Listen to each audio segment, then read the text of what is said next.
कहानी की शुरुआत होती है और विक्टर नाम का एक शख्स अपनी गर्भवती पत्नी के साथ हेटी नाम की जगह पर घूमने आया था, जहां उसकी वाइफ होटल के रूम में आराम करने के लिए रुकती है और विक्टर कुछ तस्वीर लेने के लिए होटल से बाहर चला जाता है। जिधर कुछ देर बाद हेटी में एक बड़े स्केल का भूकंप आता है। विक्टर की वाइफ को जैसे ही भूकंप का एहसास होता है वो होटल से बाहर जाने लगती है, पर वो बाहर नहीं आ पाती और गिरते हुए मलबे से दबकर मरने की स्थिति तक पहुंच जाती है। जिधर सीन कट होता है, विक्टर से हॉस्पिटल में डॉक्टर कहता है कि हम बच्चे और आपकी वाइफ दोनों में से किसी एक की जान बचा सकते हैं। फैसला करना मुश्किल है पर आपको जल्दी करना होगा। जब ये बात विक्टर की वाइफ को पता चलती है तो विक्टर की वाइफ उससे कहती है कि इस बच्चे को कुछ नहीं होना चाहिए। ऐसे 13 साल बीत जाते हैं। विक्टर अपनी 13 साल की बेटी एंजेला के साथ जॉर्जिया में रह रहा होता है, जिधर एंजेला अपनी माँ को बहुत प्यार किया करती है। विक्टर भी अपनी बेटी को बहुत प्यार करता है। एंजेला विक्टर से स्कूल के बाद अपनी फ्रेंड कैथरीन के घर जाकर पढ़ाई करने के लिए कहती है और अपनी माँ के सामान से अपनी माँ का एक स्कार्फ लेकर घर से बाहर निकलती है कि इतने में विक्टर भी घर से बाहर आता है और स्कार्फ को देख लेता है, मगर वो उसे अपने पास रखता है और एंजेला को नहीं ले जाने देता। तभी इनके पड़ोस में रहने वाली नर्स एन इन्हें कचड़े के डिब्बे को वहाँ से हटाने के लिए कहती है। इसी के साथ स्कूल का सीन दिखाते हैं। बाहर एंजेला की क्लासमेट कैथरीन के माँ बाप मिरिंडा और टोनी अपने तीनों बच्चे को छोड़ने आए थे। हमें पता चलता है कि मिरिंडा और टोनी भी विक्टर के पड़ोस में रहा करते थे। विक्टर एंजेलिना को कैथरीन के घर पर पढ़ाई करने की इजाजत दे देता है। दोनों लड़कियां स्कूल के अंदर चले जाती है, मगर छुट्टी के वक्त दोनों घर न जाकर जंगल की ओर चली जाती हैं। शाम तो हो ही गई थी। वो आपस में आत्माओं से बात करने की बात कर रही थी। जंगल के अंदर ईंटों से बने गड्ढे के मुहाने के पास जाकर उसमें झांकती हैं। दूसरी तरफ विक्टर एक परिवार की फोटो खींच रहा होता है, क्योंकि वो एक फोटोग्राफर था। इधर दोनों लड़कियां इस गड्ढे के अंदर बैठ जाती हैं। दोनों ने अपने जूते भी वहीं पर उतार कर रखे होते हैं। एंजेला ने एक मोमबत्ती जलाकर अपने हाथ में पकड़ रखी होती है और दूसरे हाथ से एक लॉकेट को पेंडुलम की तरह इस्तेमाल करती है। जिधर कैथरीन और एंजेला दोनों एंजेला नाम का जाप ले रहे थे।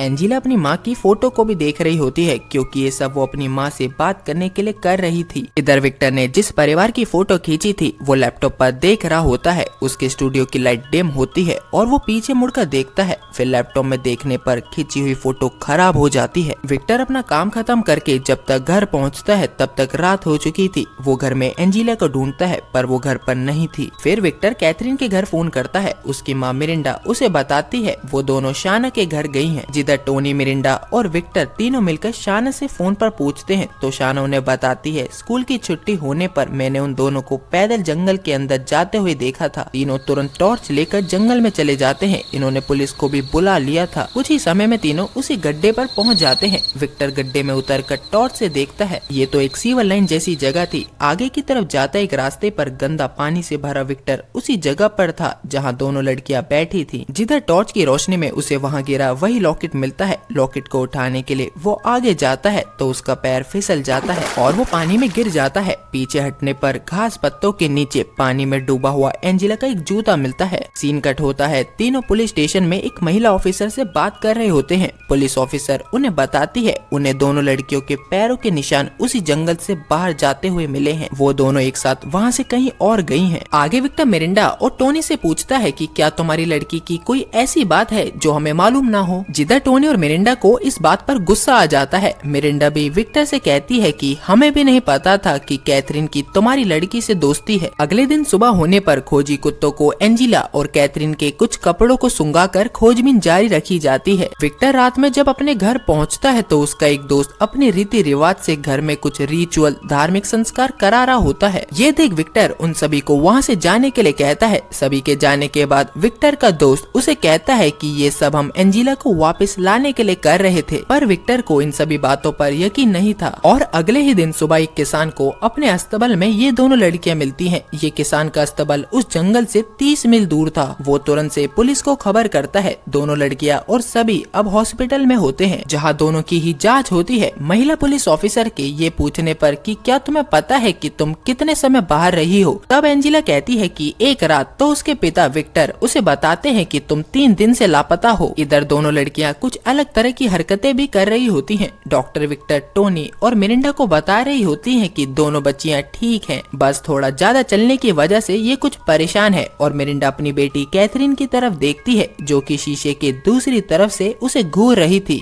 वहीं दूसरी तरफ नर्स एन एंजेला को बता रही होती है कि मेरे जान पहचान वाले जब हॉस्पिटल आते हैं तो मुझे अच्छा नहीं लगता। आगे एंजेला नर्स एन से पूछती है कि क्या मैं घर जा सकती हूँ। नर्स एन कहती है हाँ अब तुम जा सकती हो। सीन कट होता है। घर पहुंचकर एंजेला अपने बिस्तर पर लेटी होती है तो विक्टर उसे बड़े प्यार से पूछता है कि तुम जंगल में क्या करने गई थी। एंजेला अपने पिता को बताती है कि मैं तो सिर्फ माँ से बात करना चाहती थी। एंजेला बताती है मुझे माँ की आवाज सुनाई भी देती है, इसलिए कैथरीन जानना चाहती थी कि मैं पागल तो नहीं हूँ। वो बाइबल पढ़ती है, चर्च भी जाती है, इसलिए उसने मुझे मोमबत्ती जलाने के लिए कहा। और तभी एक जगह का सीन दिखाया जाता है जब दोनों लड़कियों को डेमन पजाजू, जो कि बुरी आत्माओं का राजा था, इनके अंदर प्रवेश कर लेता है। पर एंजेला विक्टर से कहती है मोमबत्ती जलाने के बाद वहाँ कुछ नहीं हुआ। मगर विक्टर के ठीक पीछे एंजेला डेमन पजाजू को देखती है और अपने पिता से कहती है कि अब मुझे अकेला छोड़ दो। एंजेला अपने अंधेरे कमरे की खिड़की से बाहर देखती है। कैथरीन अपने बाथरूम की खिड़की पर इस परछाई का एहसास करती है कि तभी कैथरीन की माँ उसे सोने के लिए कहती है और उसे बताती है कि सुबह चर्च भी तो जाना है। और कैथरीन मिरिंडा से कहती है कि क्या आज मैं आपके साथ सो सकती हूँ। वहीं दूसरी तरफ विक्टर ब्रश कर रहा था कि लाइट जलने बुझने लगती है, जो कि एंजेला कर रही होती है। उसे सोने जाने के लिए कहकर विक्टर उसे कमरे में छोड़ता है। वापस बाथरूम में आकर ब्रश करने ही लगता है कि लाइट फिर बुझ जाती है और जैसे ही फिर जलती है एंजेला उसके करीब खड़ी होती है और उससे पूछती है कुछ कहा क्या। सुबह नाश्ता लेकर विक्टर एंजेला के रूम में जाता है तो देखता है एंजेला ने बिस्तर गीला कर रखा था। उसे बाथरूम में भेजकर वो फिर बाथरूम में जाकर देखता है एंजेला वहाँ नहीं होती। बाथटब पूरे गंदे पानी से भरा था और उसे एक टूटा दांत भी मिलता है। वो एंजेला को आवाज लगाता है कि तभी पीछे से आकर एंजेला उसे धक्का दे देती है और दूसरे रूम में चली जाती है। विक्टर जल्दी से दरवाजा खोलकर देखता है एंजेला फर्श पर तड़प रही होती है, जिधर विक्टर उसे तुरंत हॉस्पिटल ले जाता है। डॉक्टर उसे नींद का इंजेक्शन लगाकर शांत कराते हैं। हॉस्पिटल का एक ही कर्मचारी उसके उखड़े हुए हाथ पैरों के नाखून, पैरों पर लगे कट के निशानों की फोटो लेता है। विक्टर रूम के बाहर आकर एन से पूछता है कि क्या आपने पहले ऐसा केस देखा है। जिधर दूसरी तरफ कैथरीन को लेकर मिरिंडा और टोनी चर्च में बैठे होते हैं। चर्च लोगों से पूरी ही तरह भरा था। चर्च में फादर कैथरीन के मिल जाने पर ईसा मसीह का धन्यवाद करते हैं। इधर कैथरीन कुछ अजीब सी हरकतें करने लगती है और भोजन कक्ष में जाकर वहाँ रखे सभी खानों के बर्तन और भोजन को गिरा देती है। सारी वाइन को भी गिराकर चर्च के हॉल में आती है और कैथरीन इस समय पूरी तरह से डेमन पजाजू के कब्जे में थी। यहाँ से साफ हो जाता है कि डेमन पजाजू ने एक साथ दोनों लड़कियों के शरीर पर कब्जा कर रखा है। फादर को देखकर कैथरीन के जरिए पजाजू शरीर और खून ये शब्द बार बार चिल्लाने लगता है। अब कैथरीन को भी हॉस्पिटल में ले जाया जाता है, जहाँ टोनी और मिरिंडा विक्टर से मिलते हैं और मिरिंडा विक्टर को बताती है कि जंगल में जाकर दोनों लड़कियों ने कुछ ऐसा किया है जो उन्हें नहीं करना चाहिए था और ऐसा करके वो शायद किसी बुरी आत्मा को अपने साथ ले आई हैं। ईसा मसीह भी मरने के बाद नर्क गए थे और वहाँ शैतान से लड़कर 3 दिन में वापस आए थे और ये दोनों भी 3 दिन में लौटी हैं। विक्टर किसी भी बात का विश्वास नहीं करता और इन दोनों के पास से चला जाता है। दूसरी तरफ नर्स एन एंजेला का हीट गन से बुखार नाप रही होती है, पर हीट गन काम नहीं करती। सोई हुई एंजेला अब आंखें खोलकर नर्स एन को देखती है और अब डेमन पजाजू नर्स एन से एक डरावनी आवाज में कहता है, सिस्टर मैरी, तुमने एक सड़े गले टमाटर की तरह अपने अंदर से बच्चे को निकाला। और एंजेला के गुप्त अंगों से खून चादर पर फैलने लगता है। यहाँ से विक्टर को पागल खाने में डॉक्टर से बात करते हुए दिखाते हैं और यहाँ से विक्टर जब अपने घर पहुँचता है तो नर्स उसका इंतजार उसके घर के बाहर कर रही होती है। नर्स एन विक्टर से कहती है, तुमने मुझसे पूछा था कि ये सब मैंने क्या पहले देखा है? नहीं, मैंने तो नहीं देखा,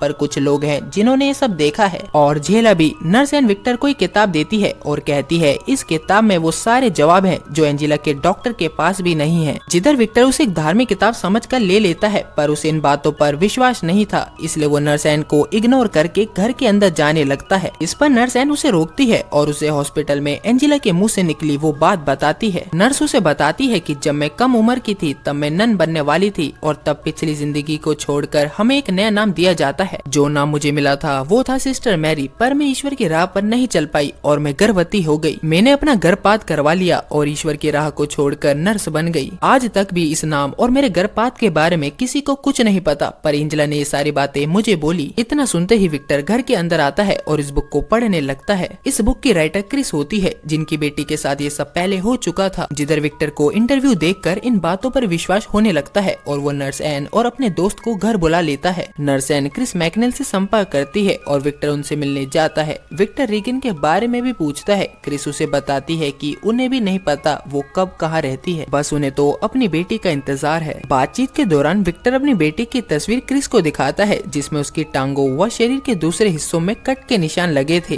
तस्वीर को देखते ही क्रिस समझ जाती है कि ये भी डेमन पजाजू का ही किया है और विक्टर को उन लोगों के बारे में बताती है जो कि इन दोनों लड़कियों की मदद कर सकते हैं। आगे विक्टर और क्रिस हॉस्पिटल पहुंचते हैं जहां फादर मेडिक्स भी होते हैं। क्रिस एंजिला को देखती है, वहीं एंजिला ने अपने नाखून से क्रिस की बेटी रीगन का नाम खिड़की के फ्रेम में लिखा था। आगे हॉस्पिटल से क्रिस और विक्टर टोनी मिरिंडा से मिलने उनके घर पहुंचते हैं। विक्टर दरवाजा खटखटाता है और क्रिस से कहता है लगता है घर पर कोई नहीं है, मगर क्रिस तो घर के बाहर से ऊपर खिड़की की तरफ देख रही होती है जहां उसे एक परछाई खिड़की पर दिखाई दे रही होती है। जिधर दोनों घर के अंदर जाते हैं, विक्टर नीचे टोनी को आवाजें लगाता है। क्रिस और विक्टर को टोनी एक कमरे में बैठा मिलता है। नीचे टोनी से मिलकर क्रिस ऊपर जाती है। सीढ़ी के ऊपर कैथरीन भागकर अपने कमरे में जाती है, जिधर विक्टर नीचे ही एक दूसरे कमरे में मिरिंडा और कैथरीन के छोटे भाई बहन से मिलता है। ये सभी लोग काफी घबराए हुए थे और सारी आशा छोड़ चुके थे। दूसरी तरफ क्रिस कैथरीन के कमरे में पहुंचती है, सीधे डेमन पजाजू से बात करती है कि मैं जानती हूँ तू कौन है और तुम भी जानते हो कि मैं कौन हूँ। पजाजू अपनी आवाज से कहता है तू रीगन को ढूंढ रही है ना, और चिल्लाकर फिर यही बात दोहराता है। फिर अचानक एक बच्चे की आवाज में कहता है कि मैं तुम्हारी मदद करने आया हूँ, तू सिर्फ एक बार पूछ के तो देख। क्रिस कहती है कि मुझे तुझसे कुछ नहीं चाहिए, मैं तो सिर्फ इस बच्चे की जिंदगी बचाना चाहती हूँ, तू निकल यहाँ से। जिस पर पजाजू अपनी भयानक आवाज में कहता है कि तेरी बेटी नर्क की आग में जल रही है और अपना भयानक चेहरा दिखाता है। ये देख क्रिस ईश्वर से प्रार्थना करने लगती है। पजाजू वहीं एक कोने में बैठ जाता है और कैथरीन शांत हो जाती है कि इतने में क्रॉस दीवार से नीचे गिरता है। कैथरीन कहती है कि मैं कोई शैतान नहीं हूँ। क्रिस उसे उठाती है और बेड पर बिठाती है कि तभी पजाजू क्रॉस उठाता है और क्रिस की दोनों आंखों को फोड़ देता है। पजाजू अपनी आवाज में कहता है अपनी बेटी को देखना चाहती है तो अपनी आंख तो खोल। तभी विक्टर कमरे में आता है और क्रिस को खींचकर बाहर ले जाता है। दूसरी तरफ पजाजू आराम से चादर तान कर लेट जाता है।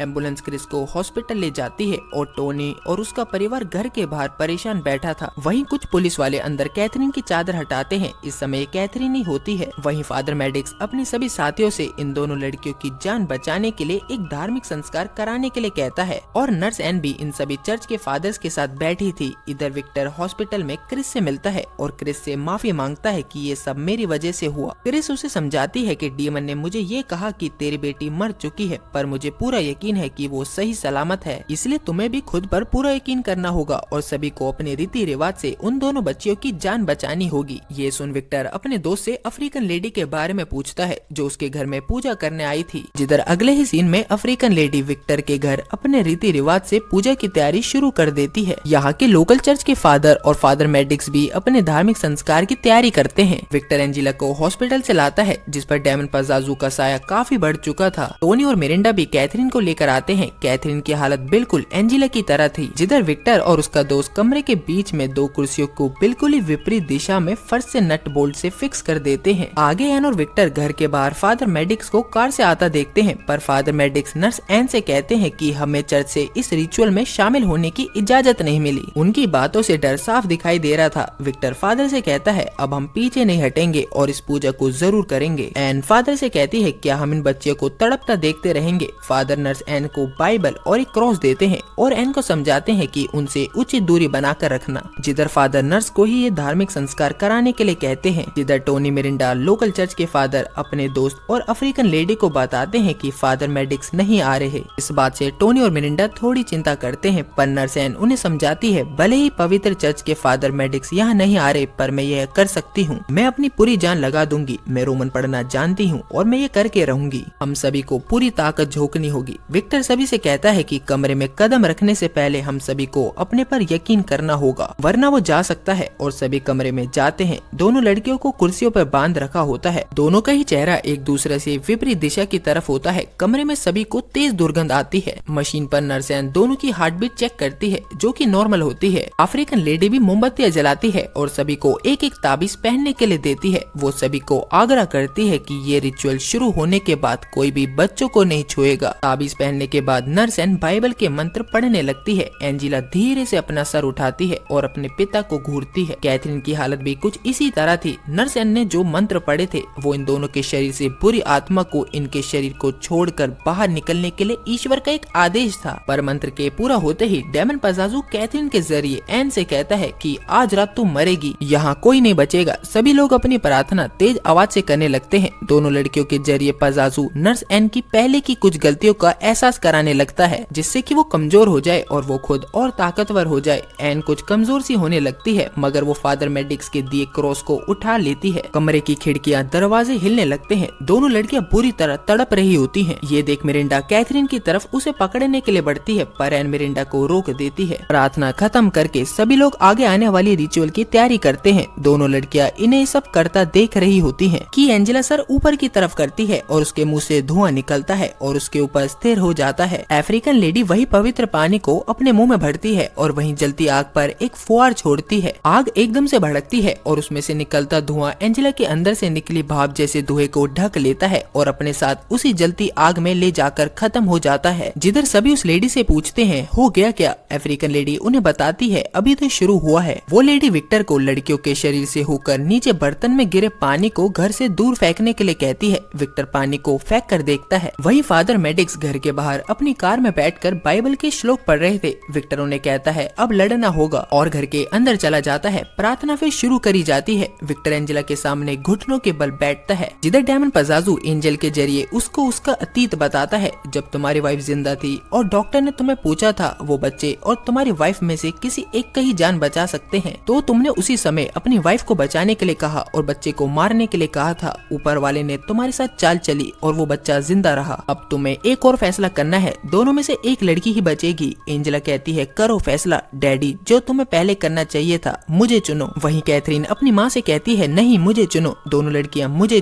चुनो कहती हैं और इस तरह डेमन पजाजू एक लड़की को चुनने के लिए मजबूर करता है। कैथरीन के मुंह से पजाजू अपनी आवाज में कहता है तुम्हें एक को चुनना होगा वरना ये दोनों मरेंगी। मिरिंडा विक्टर की तरफ देखती है और दोनों कहते हैं हम नहीं चुनेंगे और तभी फादर मेडिक्स कमरे के अंदर मंत्रों को बोलते हुए आते हैं। नर्स एन फादर को क्रॉस देती है और फादर अपने मंत्र तेजी से बोलने लगते हैं। फादर अपने हाथ दोनों लड़कियों के सर पर रख देते हैं और ईश्वर ने शैतानों को कैसे हराया था इसका एहसास डेमन को करवाते हैं। लड़की अपना सर घुमाती है तो फादर का भी सर घूमता है, अंदर की हड्डियां टूटती हैं और सर पूरा घूमकर पीछे लटक जाता है। फादर के मरते ही विक्टर दौड़कर एंजेला की माँ का स्कार्फ उसके गले में पहना देता है और एंजेला से माफी मांगता है। एंजेला को अपने प्यार का एहसास दिलाने पर एंजेला के भयानक चेहरे पर आंसू आने लगते हैं। हार्ट बीट नॉर्मल होने लगती है। दूसरी तरफ कैथरीन अपनी माँ से पूछती है अब मेरा क्या होगा। डैड मैं मरना नहीं चाहती। कैथरीन की आवाज सुनकर टोनी जोर से चिल्लाता है मैंने तुम्हें चुना कैथरीन, और दोनों बेहोश होने लगती हैं। सभी उन्हें खोल देते हैं। एंजेला चिल्लाती है और अपने सर से एक टक्कर मारकर विक्टर को दूर फेंकती है। वहीं कमरे में जलती आग बुझ जाती है।